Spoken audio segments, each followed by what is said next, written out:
La Cátedra de Estudios Afrocolombianos, CEA, como espacio para el abordaje crítico de la reproducción de relaciones de inequidad, injusticia y desigualdad social en Colombia. La CEA representa una propuesta de transformación curricular que coincide con algunos de los planteamientos de la pedagogía crítica propuesta por Paulo Freire para América Latina, en el sentido en que Freire planteó una dura crítica a lo que denominó el modelo de educación bancaria. Dicho modelo justifica el papel y la función política de la escuela en la reproducción de relaciones de inequidad, injusticia y desigualdad social, una situación que parece haber cambiado poco.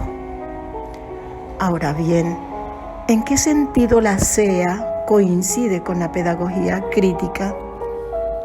Digámoslo de esta manera, porque ofrecer una cátedra de estudios afrocolombianos es hablar de una realidad invisible, históricamente plagada de inequidad, injusticia y desigualdad social.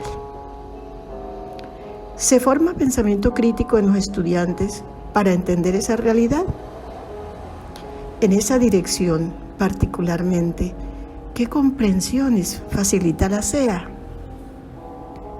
De hecho, si nos remitimos al sector educativo, el primer elemento que sobresale al abordar la estadística relativa a la situación educativa de la población afrodescendiente en Colombia es el grado de imprecisión e incluso de inconsistencia de los datos disponibles. Además, hay discrepancia en los registros de esta población si se tiene en cuenta la manera en que se indagó la adscripción a dichas comunidades en el censo de 2005 y en el Censo de Población y Vivienda de 2018. La falta de solidez de los datos estadísticos sin duda contribuye a incrementar la invisibilidad de estas comunidades. Este lastre, ¿qué representa para los avances en materia de equidad educativa o de cualquier otro tipo? Veamos. La debilidad o inexistencia de registros sistemáticos relacionados con los afrodescendientes deriva, por razones obvias, en el problema de la insuficiente dotación en recursos presupuestarios por parte de las autoridades nacionales. Adicionalmente, cuando se asignan recursos, raras veces estos compromisos se mantienen en el tiempo y son muy vulnerables a cambios de prioridades en el gasto público. En cuanto a la cuestión de la educación, también se observa la necesidad de un fortalecimiento institucional que haga posible no solo asumir una perspectiva de equidad y calidad educativa, sino también para abordar las desigualdades estructurales que afectan a la población afrodescendiente en cada contexto local del territorio colombiano. Es cierto que la Constitución colombiana de 1991 recoge en su artículo 13 el principio de igualdad y de no discriminación racial.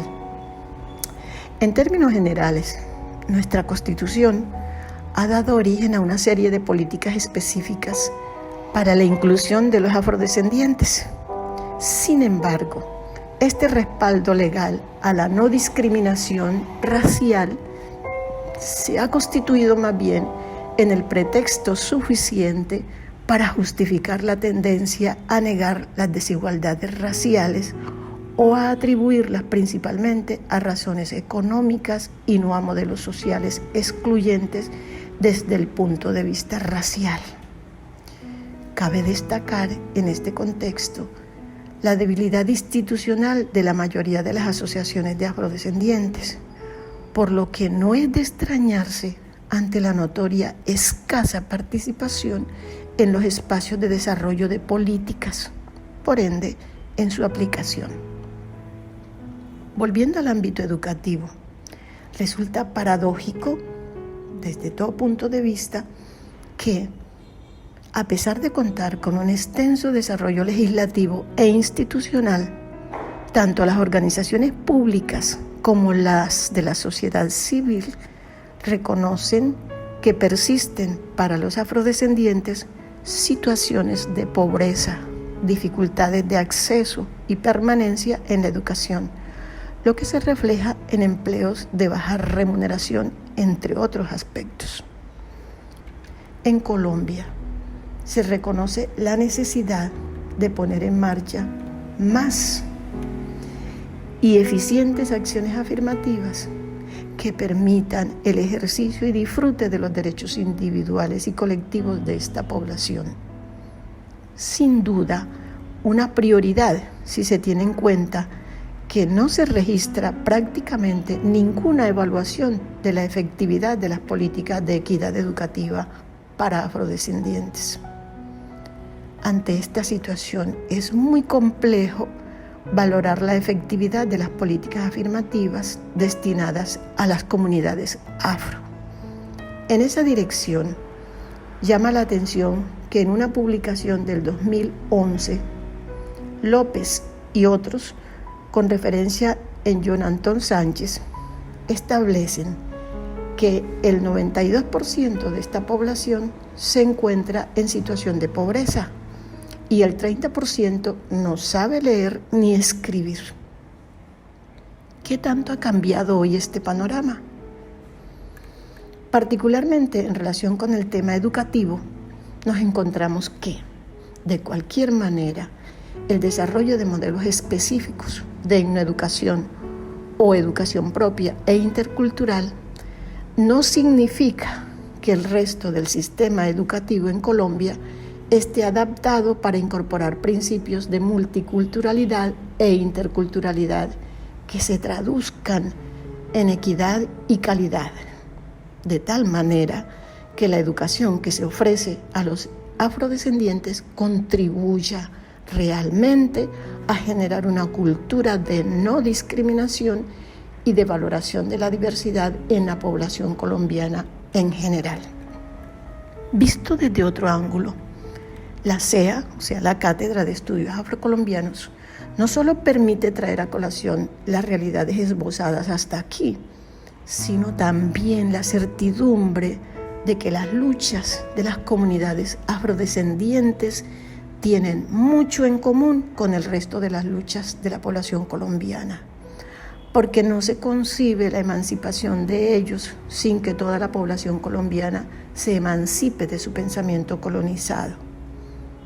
Ahora bien, hablar de la cuestión racial es importante para todo nuestro país si se busca conocer cómo se ordena y cómo históricamente fue construida la desigualdad tan fecunda entre nosotros.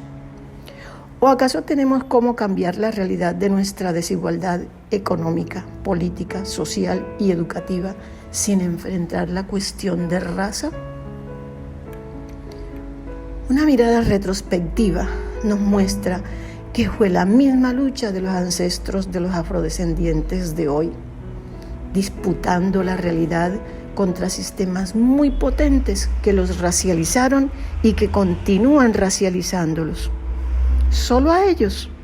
No, a todos los latinoamericanos y entre ellos a todos nosotros, los colombianos. Lo cierto es que no hay cómo imaginar alternativas para lo que vivimos que no tenga en cuenta a los pueblos y comunidades étnicas colombianas, porque en ellos está concentrada la desigualdad y para enfrentarla tenemos que hablar de quienes la viven en primer plano. Necesitamos formar para el nacimiento de la conciencia autocrítica, para saber de dónde vienen las cosas relacionadas con la injusticia y la desigualdad. Necesitamos formar mejores ciudadanos. Permítanme entonces cerrar este círculo con la pregunta: ¿cómo haremos eso?